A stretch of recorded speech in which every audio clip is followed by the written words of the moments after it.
Why do so many women think they have only two choices: stay quiet or be the villain? Welcome to the Self Authority Podcast. I'm your host, Elaine Belson, the Self Authority Coach. Today, I'm joined by master's level psychologist and assertiveness coach, Anita Cavrag. Anita helps women navigate difficult people and set boundaries with confidence and grace. In this conversation, we explore the hidden cost of good girl conditioning, why so many women hesitate to ask for what they want, and Anita's powerful framework for escaping the doormat versus dragon trap. We also talk about perfectionism, people pleasing, fear of rejection, setting boundaries, and how to communicate in a way that honors both yourself and the other person. Here's my conversation with Anita Cavrag.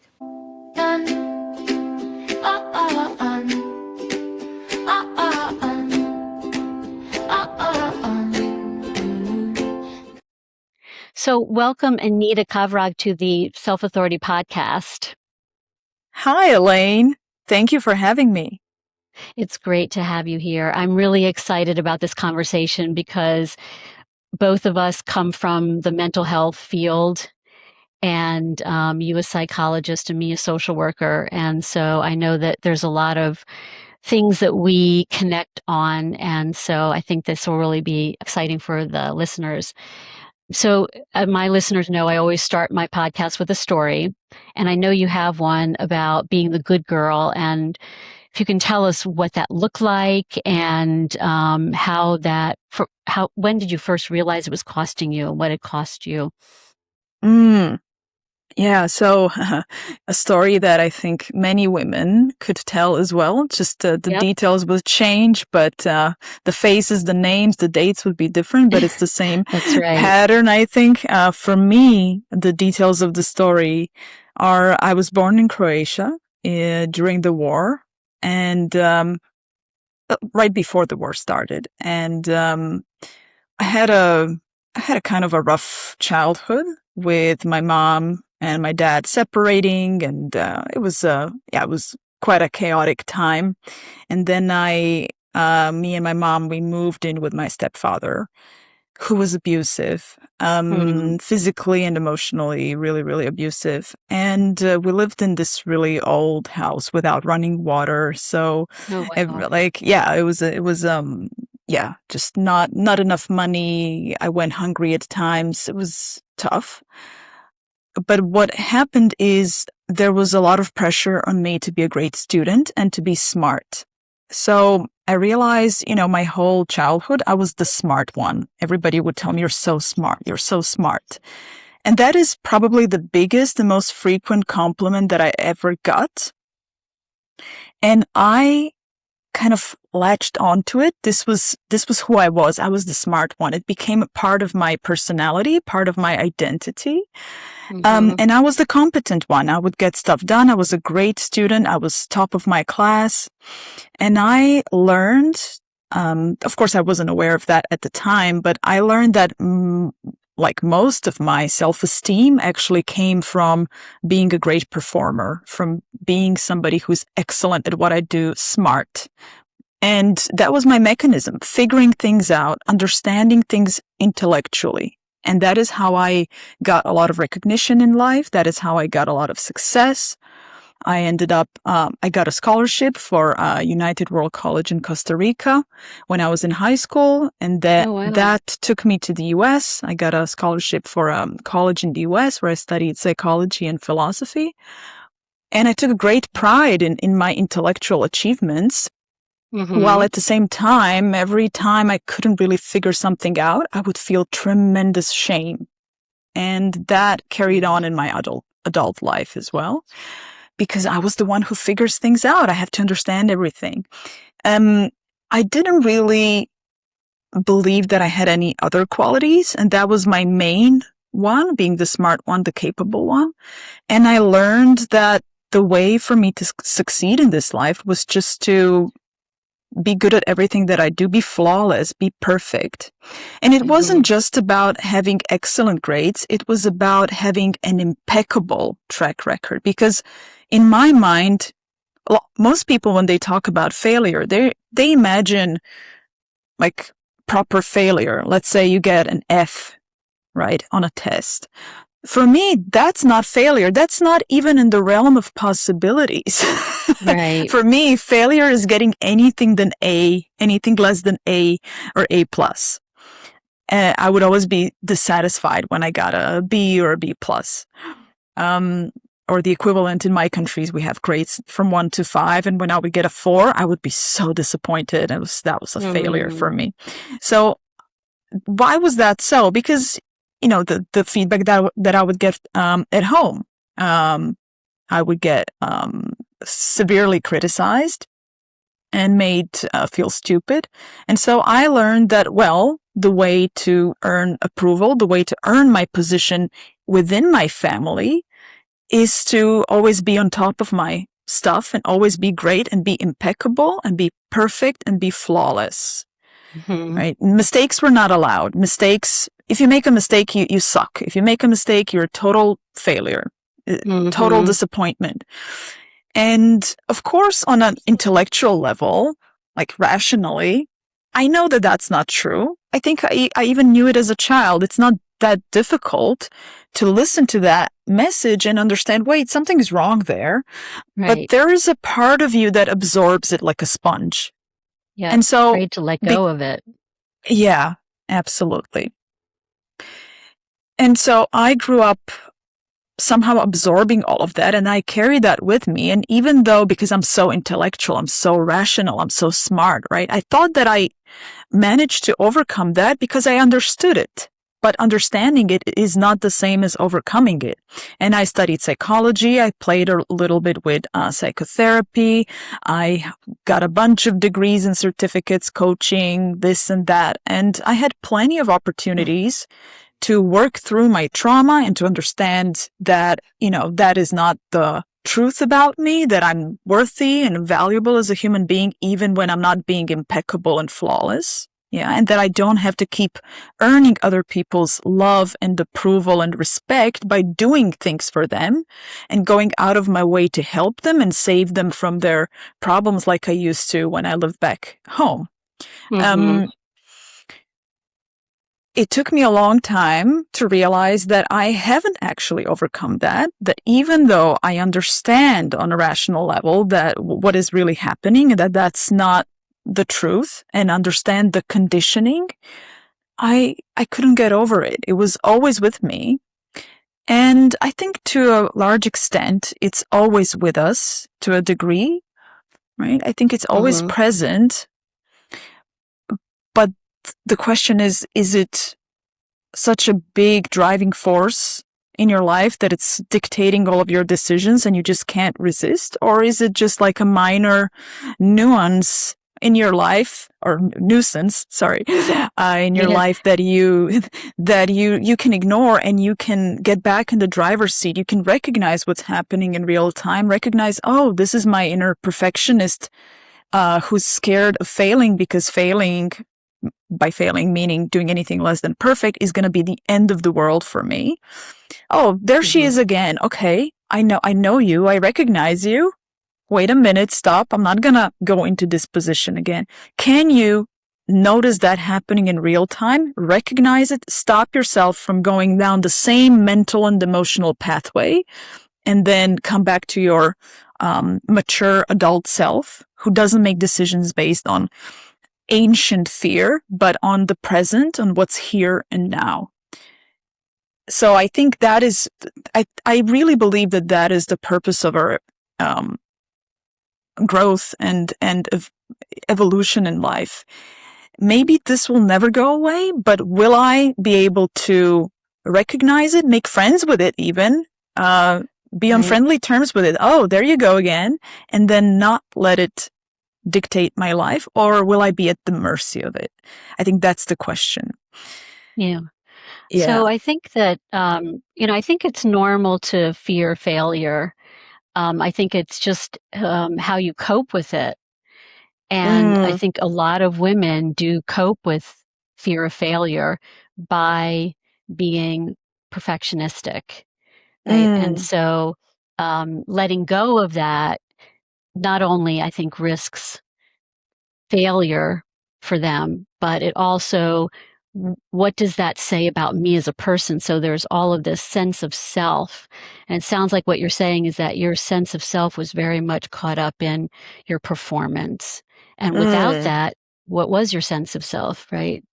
Yeah, yeah. Who am I Yeah. when I'm not excellent, when I'm not perfect, Right, when I'm not right. smart, when I'm not figuring things out?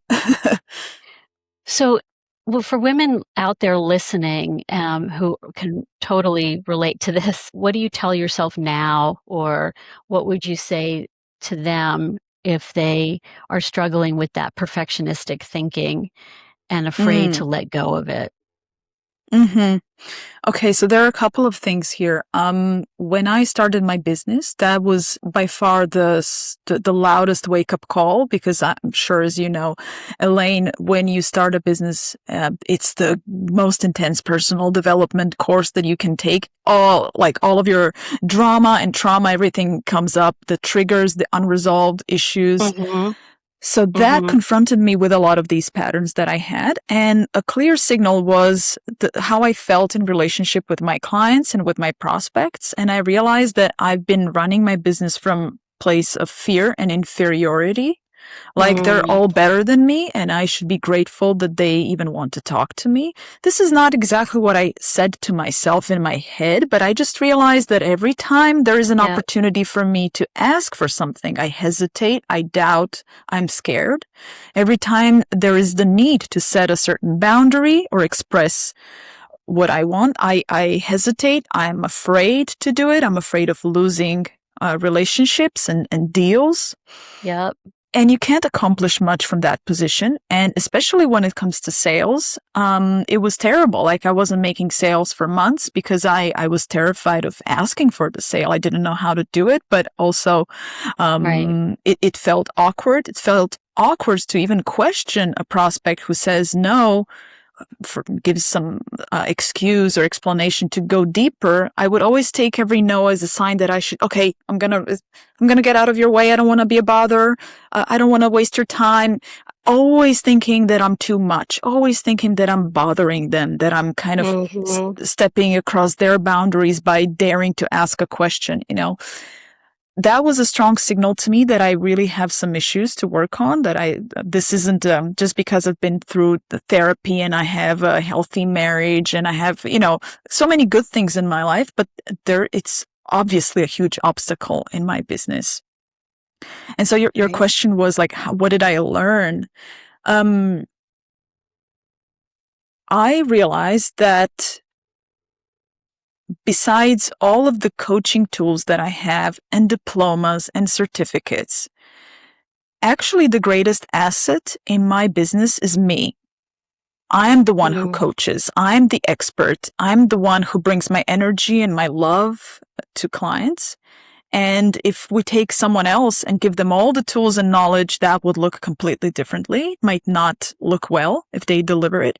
So I realized that, if I'm my greatest asset and I need to take care of myself and I need to treat myself as my best friend and my most important ally in life and in business.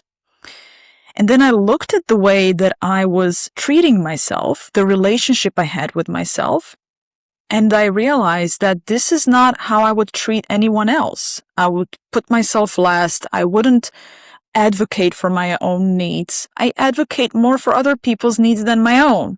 That's not good. And then I realized, okay, I will not be able to make a living. I will not be able to run this business successfully if I treat myself like a commodity, like some, I don't know, side character in a movie. Like I'm the main character in the movie of my life and I need to treat myself that way. right. Wow, that's And really yeah, powerful. I'm sorry. Yeah. yeah, yeah. Yeah. No, I'm glad you brought that up because I know so many women that can relate to that. And I know that this gets into what you do, which is helping women to assert themselves. So, do you want to talk more about that? Yeah, well, essentially the patterns that I see in myself, I see in other women too, and the clients that I've worked with over the past few years. And I think it's the same underlying pattern. it plays out somewhat differently depending on your life circumstances and the role that you have. But it's that same good girl conditioning we were brought up to believe. I think this is because of the patriarchy, because of the cultural values, right, in which we are embedded, that we do need to earn our love and approval. And you don't necessarily need to grow up in an abusive home to get this message. I have met many women who grew up in loving homes and who still got this message. Mine was maybe a little bit more severe and had more severe consequences, but many women who grew up in normal families relate to this, and they experience the same thing in more subtle ways, but equally real ways. Right. Yes. So you were talking about assertiveness and what you help women with, how you help them with that. Yeah. So in order to assert yourself, I think there is a lot of misconception about what that means. I can hear sometimes people in general, but women in particular, say, but I don't want people to hate me. I don't want to lose relationships. I don't want to burn bridges. I don't want to sound like some crazy psycho. They're going to think I'm demanding, selfish, greedy, unpleasant. Pick any, if I ask for what I want, if I set a clear boundary and say no, if I give negative feedback, if I complain, criticize, they're going to think something bad about me. And then that's going to cost me relationships and deals and whatnot. And they don't want to do it. They don't want that consequence to happen. But what they often also say is, but unless I'm really rough, nobody listens to me. Mm-hmm. And the role models I think they've seen of people who do get other people to comply and respect them and do things they said they would are usually men who sometimes use these methods and for whom these methods tend to work a little bit better than they do for women. Because usually when a man is firm, he's considered a leader. I'm generalizing here, right? But if a woman is firm, she gets labeled in some nasty ways. Yeah. Right. And so it seems like it's a catch-22. Like either I'm going to be nice to people and I'm going to preserve my relationships, but I'm not going to get what I want. Or I will have to get nasty. I will have to get tough, rough. I will have to either yell or just be really, really forceful. Right. And then I will get what I want, but then I'll lose these people and they're going to think I'm crazy and that's not good. So it's kind of a catch-22. And I think that's a false choice. I call it the doormat or dragon illusion. Yeah. I was going to ask you about that. I love that. Yeah. Do talk about the doormat versus dragon illusion. That's great. Yeah. I don't know if they say this in your part of the world, but here in Croatia, I can hear people often say stuff like, whenever you're good to people, they just, you end up getting the short end of the stick. Right. Mm-hmm. And that's just confirmation. You shouldn't be good to people. You have to be firm. You have to show them. And then, almost every other person is full of stories like, this one time I helped this guy. He took advantage of me.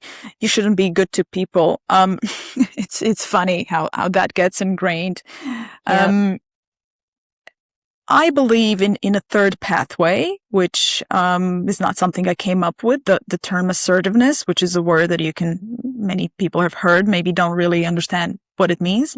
For me, what that means is a completely different position where you are not speaking from a position neither of inferiority nor from the position of superiority, because being a doormat, you don't necessarily need to be a complete doormat, but just a little bit submissive and passive. Like, hey, where do you want to go tonight? Oh, I don't know, you choose.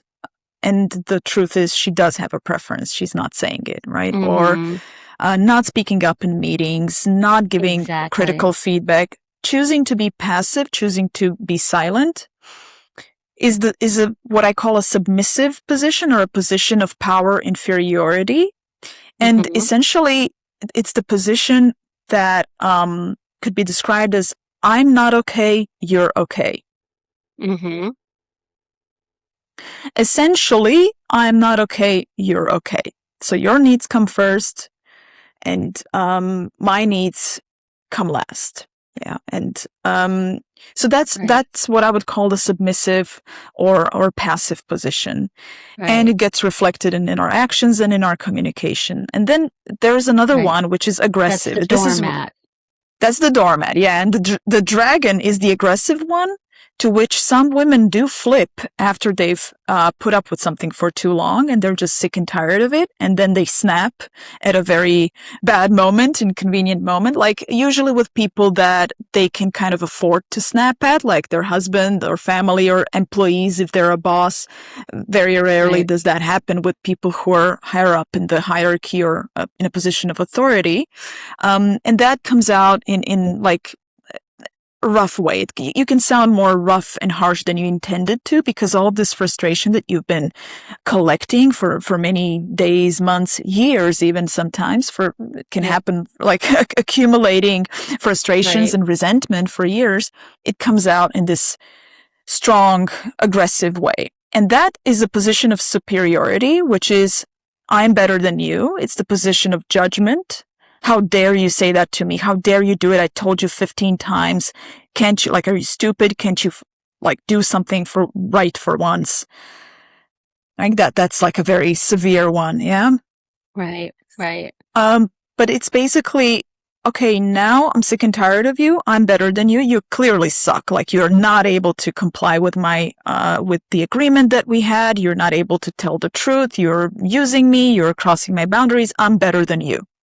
Right? Morally, it's a morally superior position.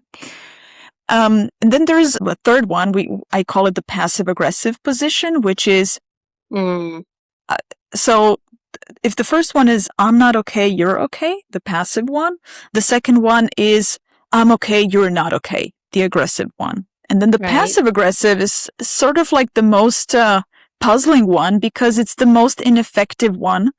It's the passive aggressive position where neither I'm okay, like I'm not okay, you're not okay, which means I don't end up satisfying either of our needs, right? Your needs don't matter, my needs don't matter. If I can use like a trivial example, like if you go to a restaurant and you get a wrong dish, right? A passive one would just say nothing, or would say, yeah, it's delicious. An aggressive one would have a severe reaction, or like a strong reaction. How could you bring me this? Like, can't you do anything right? Can I speak to the manager? Whatever. And the passive aggressive would actually eat the meal. And then when the waiter asks, so how was it? The passive aggressive says, you know what? I didn't really order this.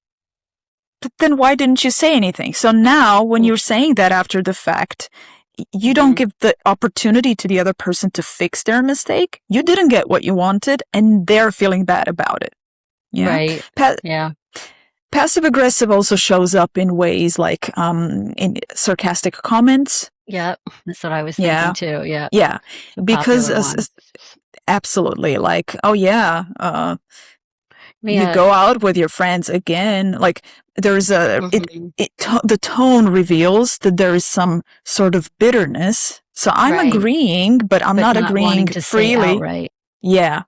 So I don't get what I want because I didn't ask you for what I wanted. But then I'm making you feel bad about it in some way. Yeah. So that one, that's the cluster of those ineffective communication styles. But these are not just communication styles. They're like ways of actually being in the world and relating to people, and that they get conveyed in communication. Yeah.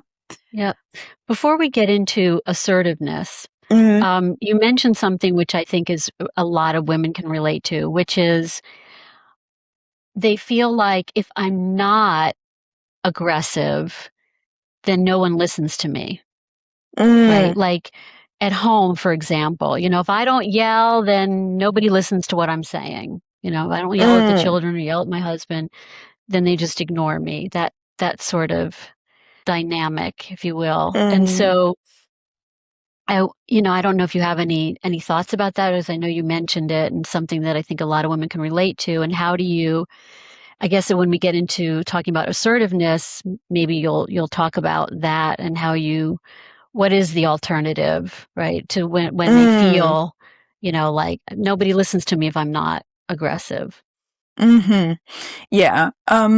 Well, it's true that nobody listens if you're not aggressive, because if you keep repeating the same thing, it, if you dig deeper into it, like what are you actually saying? A lot of the times it's not even clear.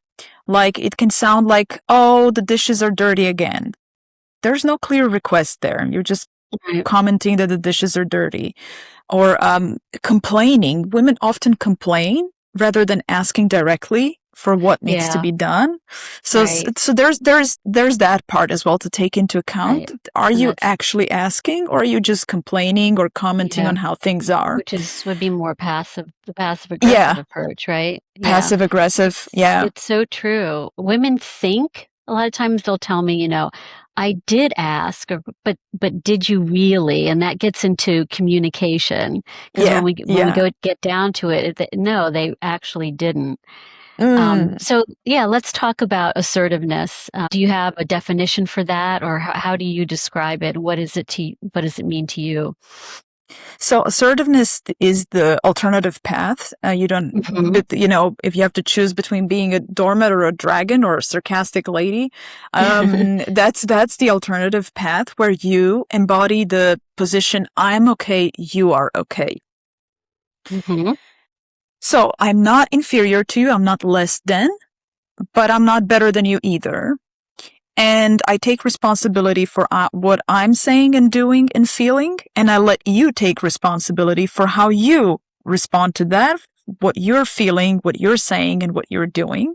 Right. So it's not an attempt to control the other person. Usually, when we Right. talk about how to get people to do what you want, charisma, power, there's actually everything kind of revolves around how do you get the other person to do what you want them to do? How do you it's about control and manipulation, let's be honest. How do Right. you get them to do what you want them to do? It's not about that. It's about inviting them to step into a possibility that you're presenting, or inviting them to comply with a request, or to meet your need, or to respect your boundary. But you can in no way, shape, or form control the other person. You can Right. influence them, but they need to let you be influenced. I can only influence you up to a certain degree, but then if you don't let me influence you all the way, I won't be able to change you. I won't be able to move you. So it's a Right. two-way street. Nobody gets, nobody moves until they actually comply with that, until they agree to be moved. So this isn't an attempt to control the other person. It's a position of love and kindness and respect for both yourself and the other person at the same time. Right. I love that. Yeah. Yeah, I love it too, and it's something that's it just sounds so simple, but it's really difficult to Hmm. implement in practice, because it's so easy to fall into the old dynamics, right? Just because I know this stuff doesn't mean it always comes naturally. There's always Right. certain people or relationships or contexts where it's more or less difficult to step into that position. Like, Right. the women that I meet, it's not like in all areas of life, they're inferior and submissive and passive.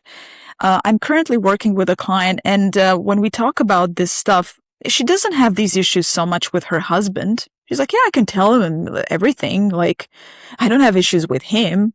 I have issues at work or with her Hmm. mom.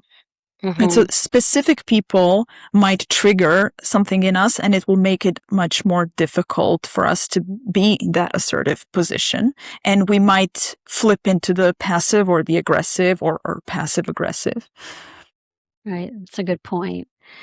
And yeah, I think that it's really hard for people to let go of that idea of wanting to control the other person, wanting to influence them in some way. And I call it being transparent. It's like, I'm going to present to you where I'm at. And it's not an ultimatum. It's just, I'm telling you where I'm at, and I respect and trust that you will hear me, and how you respond is up to you.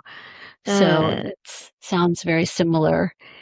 So how does one go about doing that? Do you have any specific tips for approaching someone that way? So I think it's difficult to achieve this position in vacuum, right? We do this in relationships with other people. So there's no such thing as I'm going to read books or take different courses and do some coaching, and then in the comfort of my home, I'm going to become assertive. You don't become assertive. You don't embody this position, I'm okay, you're okay, without actually exposing yourself to challenging conversations with people who you find challenging and practicing that there. So when it comes to like methods, and it's not really that straightforward. What I usually do with clients is I go deep into understanding what is their default position in life. Are they mostly from the I'm okay, you're not okay, or I'm not okay, you're okay? We look into why that's happening and how does that play out in their life, and what are the sets of beliefs around that, because you know how our thoughts really shape everything that we do. What we believe is what we enact. So, I don't know. For someone, it may be, I don't want to disappoint people, so that's why I don't want to say no. For someone else, that's usually not my story. My story is like, I don't want to offend them, or like, I don't want to lose them. Right. Or what will they think of me? What will they think of me? Yeah. Fear of rejection. Like that's a theme that shows up often, but it's not always the fear of rejection. I just want to briefly touch on it. Is interesting because so many people have it, but for different reasons. So nobody's really afraid of not getting the thing, because if you're not asking, you're not getting it by default. I don't think that's the true fear behind it. You have to look into the story. So this is why story, I think, is really important.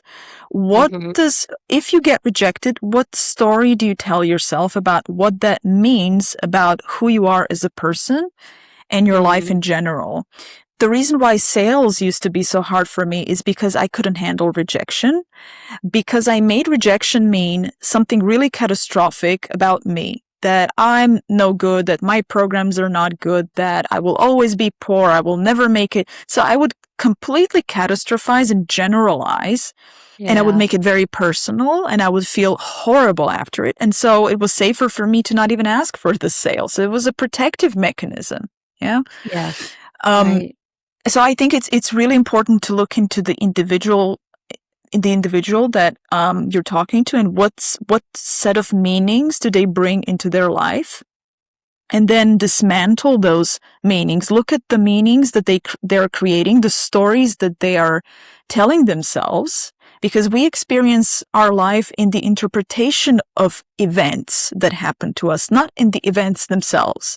You and I could have the same like we could have the same experience in the morning. Let's say somebody steps on your foot in the elevator, and somebody steps on my foot in the elevator, and for you it's nothing. You just brush it off, like, oh, oops, and you go on with your day. And I could turn it into the story, how people are inconsiderate, and then tell that story to my colleague as soon as I get to the office, right?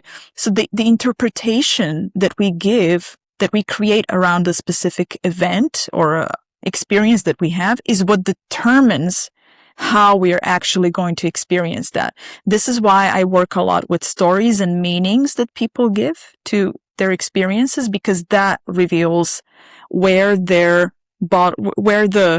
knots in their thinking are. Where do we need to go first? What do we need to tackle first? Which stories are blocking them from accessing a more powerful and free way of relating to themselves and the world?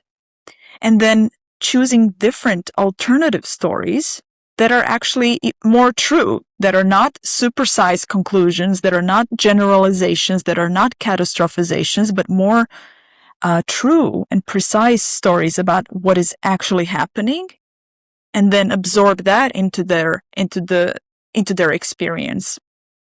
So Mm-hmm. that's the first place where I start. Yeah, that's really good. And I think that shows where your background comes into play, right? By wanting to I can't understand, escape right? it. Yeah, yeah, Right. yeah.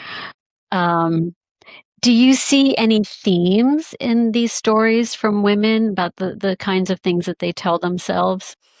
Mm. Some of the most common ones are themes of perfectionism. Like if it's not perfect, it's not good enough at all. It's not worth doing.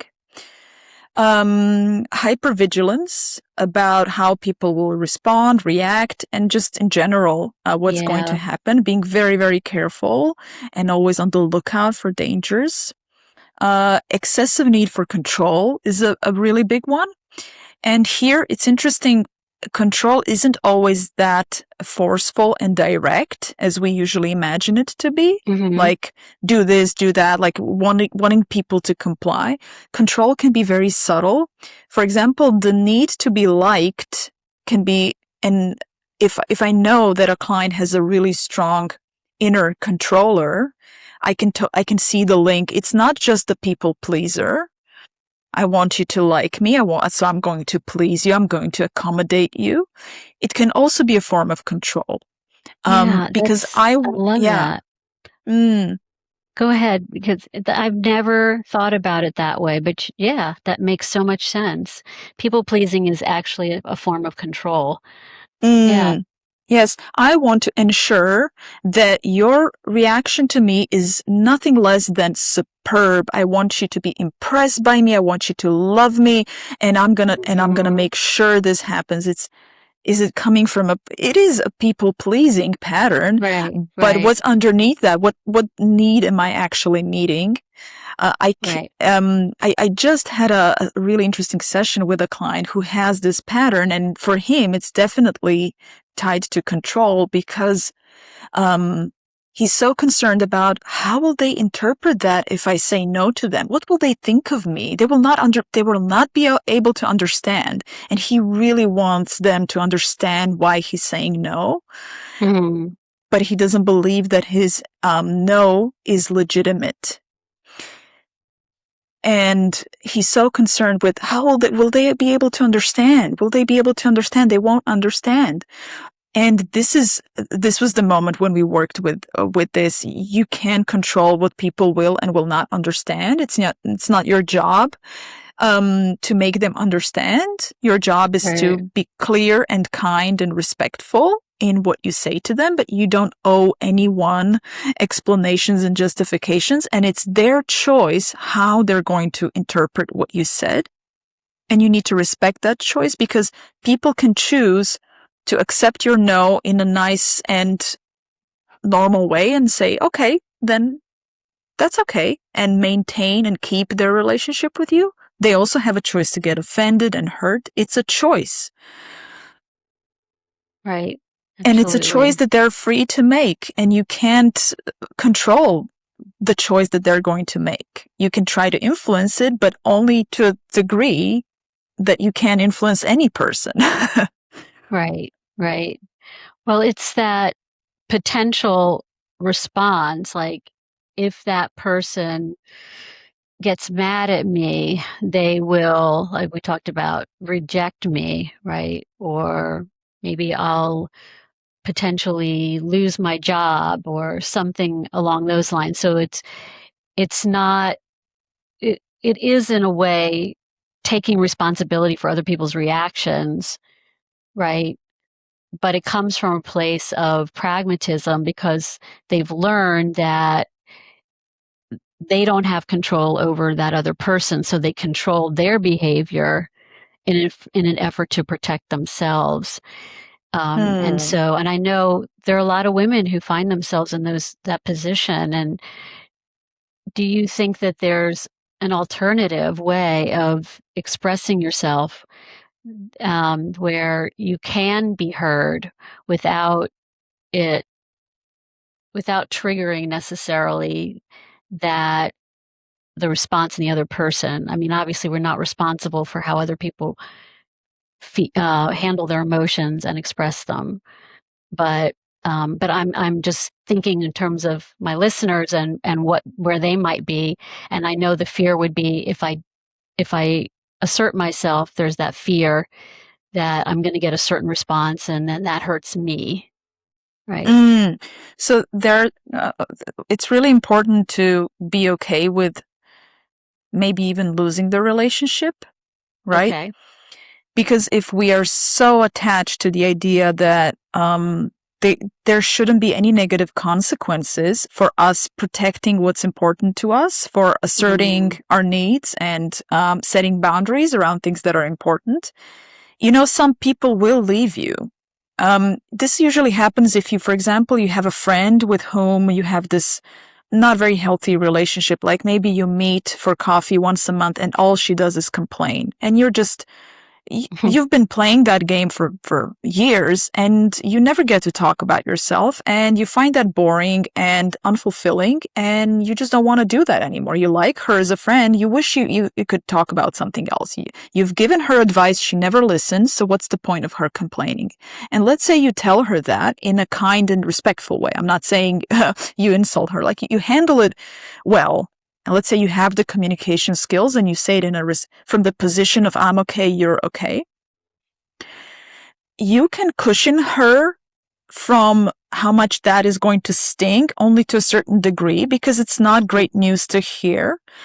And if her relationship with you rests completely on her complaining and getting the attention from you, and she doesn't see any value in it, she will probably kind of cool off and not see you for a while, or maybe ever. Slowly but surely, the relationship will dissipate. And this is what happens a lot when we stop playing psychological games with people, when people work on themselves and they go through therapy or coaching and they reach this higher level of awareness, and then they decide, look, I'm not going to play these games. I'm not going to put up with this behavior anymore. I'm going to set boundaries here, boundaries there. Right. These people are no longer getting their needs met in the same way. And depending on how much else the relationship has going on, like, are there any other good things going on for you, or is this like the main thing that they're getting from you? It's possible, and it's not that unlikely that people leave. Or people who just don't have great intentions, like maybe they do want to use you for something and they are not going to take it lightly that you say no to them, and they might react poorly or harshly or reject you. But I don't consider those events a tragedy, right? Right. I think it's better to lose them than to keep them. It's not so bad to lose people who only wanted to be with us in a relationship if they could use us in ways that are unhealthy for us. Right. So I just want to demystify, jobs as well. And that one, that one might be a little bit tricky if you're in a tough position and you don't have anything else in the backup and you're in this toxic environment. So those are a little bit extreme situations, and it may require some tact and diplomacy. And hiding what you truly think until you can find an escape. But exactly. I think in most situations in life where your life doesn't depend on it, you can afford to lose, where you can really afford to lose people without being in any existential danger. I don't consider that a tragedy. It's just a price that comes with it. It's a side effect that, and it's good to be okay with that, because as long as you're desperately holding on to this, it's not good. You're not going to come across as assertive. You're going to probably come across as desperate, or it's not a healthy position to be in. Even during a sales call where you really want the person to buy, I mean, it's your revenue, it's your income, and you think you can help them, and you would really love to work with them. Being okay with them saying no and not making a huge deal out of it, being prepared to lose the sale because you were honest and you didn't let them cross a certain boundary. Let's say they only want to meet you on Sundays, and for you, Sunday is family time. So do I overstep my own boundary or let them step over my boundary and then get them as a client? or do I tell them no and then lose them as a client? What's more important? You ought to be okay with losing, because that's how you know what matters. That's how you know that something is a real value. If you're willing to pay a certain price for it. If you never pay any price for adhering to your values, how do you know that those are your values? Right? I can say honesty is my value, but that at the first opportunity to get something by being dishonest, I grab it, then it's not really my value. Right. Yeah. That's great. I think that's such an important point, that you can't be afraid of negative consequences, right? Yeah. Because even when we do all of the quote unquote right things, right, we assert ourselves appropriately, that can happen. And so, yeah, that has to be, a willingness, right? In order to, like you said, stand up for your values, which is something that is very important in self-authority, about learning to live your life according to your values. So, And you know what, Elaine, this is you tapped into something really important here, which is, it sounds exactly like the good girl conditioning, to think, okay, I just need to use the perfect words and the perfect tone of voice and get into this I'm okay, you're okay position. And then when I set a boundary or ask for what I want or deliver criticism, everything's going to be fine. I'll get what I want and nobody will be offended. Like, that's not how it works, and that isn't the purpose. Good point. Very good point. Exactly. So one thing I hear from women, and I think I touched on it, but I don't know if we actually got to an answer, I should say. And that is the fear that if I don't do it, it won't get done. Right. And so do you come across that, and how do you help your clients with that, with that fear? I see that often with women who are founders, also men. And I have a whole theory as to why this happens, and it's been confirmed, which is, so it's a little bit different at home, but underneath all of that, what I detected is a strong need to be needed. Because, and this is the good girl conditioning in its also this on display, right? Interesting. I earn my worth. I earn the love and respect from people around me by doing things for them. I can't just be here and do nothing. I have to contribute. I have to perform. I have to do something for them. For women, it shows up in more like, I'm going to be helpful and supportive way. For men, I call it the provider syndrome. I need to provide. I need to solve problems. I need to rescue people from their troubles. Yeah, I've got a client like that right now. Yeah, me too. And there's a great deal of satisfaction that comes from that, being needed. Nobody can do anything without me around here. They don't know how to do this. I come, I give them advice, I mentor them, or I tell them exactly what to do, or I do it for them, and then it gets done. It's great. It's awesome. I'm so cool, right? I'm so important. I'm so valuable.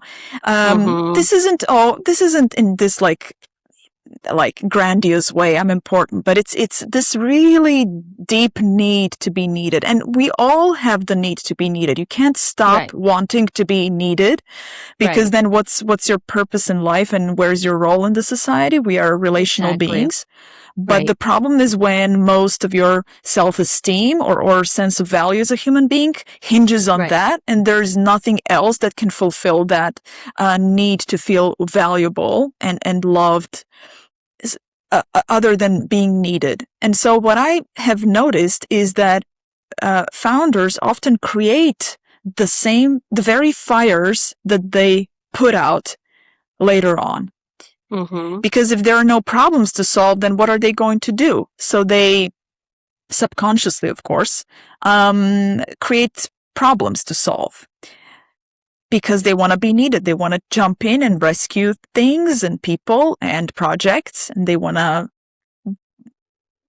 be useful and helpful. And so they look for problems. If there aren't any problems, sometimes subconsciously they create problems. And even if they have the opportunity to take a break, they don't take it, or they take a break, but then they're on their laptop sending emails, trying to control everyone back in the office. Hey, how is this doing? How is this? What did this client say? Checking on people, micromanaging. Right. Because they can't let go in case somebody needs me. And then they join meetings in case somebody needs me. Yeah. Being available just in case somebody needs me. And you asked earlier about women at home.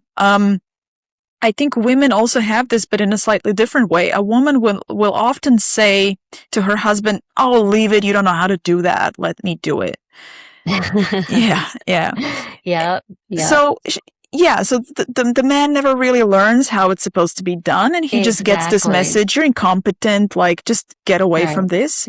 And she gets to keep this. Yeah. And she gets to keep the story. Without me, this house would fall apart.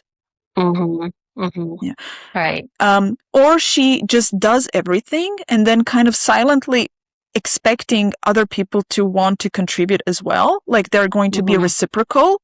If I'm doing all of these things, maybe somebody will remember to, take the garbage out, but nobody remembers because everybody's relaxed, seeing that everything is under control. Mom has got everything under control. And then she gets upset and resentful because nobody does anything around this house, but she never actually stated a clear request for who needs to do what and how and when.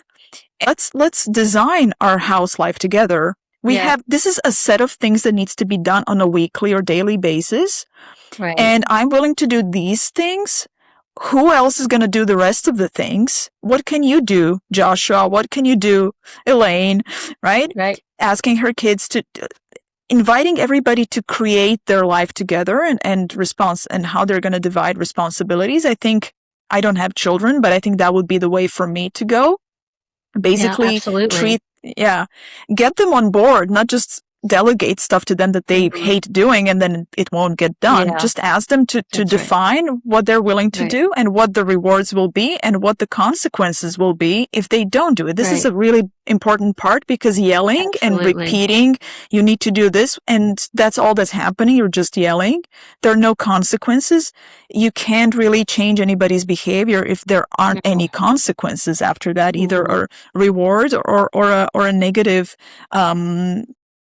I don't believe in punishment, but maybe withdrawing or taking away some privileges might work well. Or having to earn those privileges. So that you're not punishing, you're rewarding if you do X, Y, or Z, right? Yeah. Absolutely. I can't believe how fast the time went by. I told you I was a talker. I warned you about me, Elaine. No, it didn't feel like it. So thank you. So do you have any parting words? What is there something today that you would like the listeners to walk away with? I'm going to do something practical. I'm usually, I don't believe in like quick fixes and do this and here's a little hack. But I know that self-help. Even small, self-help. But I know that advice like that can be useful to someone who's like really stuck and I don't know what to do. Here's what I would advise. The next time you're really dissatisfied with someone and their behavior, and notice the complaint that you have within you. Maybe the complaint is like, oh, they never do the dishes, or why are they always late? Whatever it is. Pay attention to that complaint and ask yourself, what is the need behind this complaint? Because behind every complaint, there's actually a desire, an unspoken desire. Yep. Right? And you may notice that the desire is really simple. Oh, I just wish that they would take the garbage out 3 times a week. And then go and tell them exactly that. Be as specific as possible. Can you please take the garbage on Mondays, Tuesdays, and Wednesdays? Just do that. That is all that's required oftentimes to get what we want from people. Instead of complaining, noticing what is it that I actually need, what is it that I want, and just saying that in the most specific way possible. So rather than being, can you be a bit more tidy? That's not clear. What does more tidy mean? Can you be less loud? What does that mean? Right.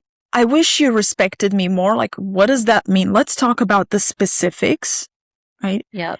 Which specific thing do you want the person to do? Not how you want them to be, but what do you want them to do or say if it's but that's noticeable and measurable and you can, and palpable and observable, right? So that, I think if you just do that, it's going to make a big difference in your life. Right. Yeah. And I think women, go ahead. No, go ahead. I just I was finish my thought. I think women, no, please do finish your thought. No, just wanted to say it is going to make a huge difference, and doing that sooner rather than later, after you've already built up all this resentment and bitterness because it's been a week after week after week of the same thing, you're no longer, you don't have the strength to be in the assertive position. I'm okay, you're okay. You're like seething with anger and resentment. You really need to bring yourself, cool yourself down before you talk to them. It's better to do it sooner rather than later. Keeping in mind that people actually love to do stuff for us if they know how much it means to us. We tend to think sometimes, oh, I don't want to inconvenience them. And I usually invite my clients to think about when they say something like that. I don't want to inconvenience them. I don't want to be a trouble. Right. To think about if their own giving comes from a place of sacrifice rather than generosity, because not everybody will feel like they're sacrificing something, like they're going, like they're exerting so much effort to do something for you. Most people, most of the time, will take pleasure in doing things for you when they know how much that means to you. Yeah, right. As I said, nothing guarantees the other person's reaction because we can't control them. Right. We're only talking about increasing the likelihood of getting what you want. This will increase the likelihood of you getting what you want tremendously. Yeah. Right. Exactly. But you have to be specific. Yeah. Specificity is key. Yeah. And I was just going to say that I think women underestimate just how valuable asking can be, right? Because we often just don't do that. Yeah. So great. So thank you so much, Anita. This has been, thank you. Yeah, so informative. And I got some insights from it myself, and I love the way that you frame assertiveness and setting boundaries. And so thank you so much for being on the show. Yeah, thank you. Thank you for your awesome questions that brought out all this wisdom from me. Thank you. Thank you for tuning into the Self-Authority Podcast. One of my favorite moments from this conversation is Anita's reminder that the goal isn't to find the perfect words so everyone responds well. That's still trying to control someone else's reaction. Instead, self-authority is about expressing yourself clearly, respectfully, and in alignment with your values, while allowing other people to be responsible for themselves. I also loved Anita's practical takeaway: behind every complaint is an unmet need. Instead of hoping people figure it out, get specific about what you want and ask for it before resentment has a chance to build. If you found this episode helpful, please like, subscribe, and share it with someone who could use a little more self-authority in their life. I'm Elaine Belson, the Self-Authority Coach. Until next time, remember, you already have everything you need to achieve self-authority. You just need to listen for it.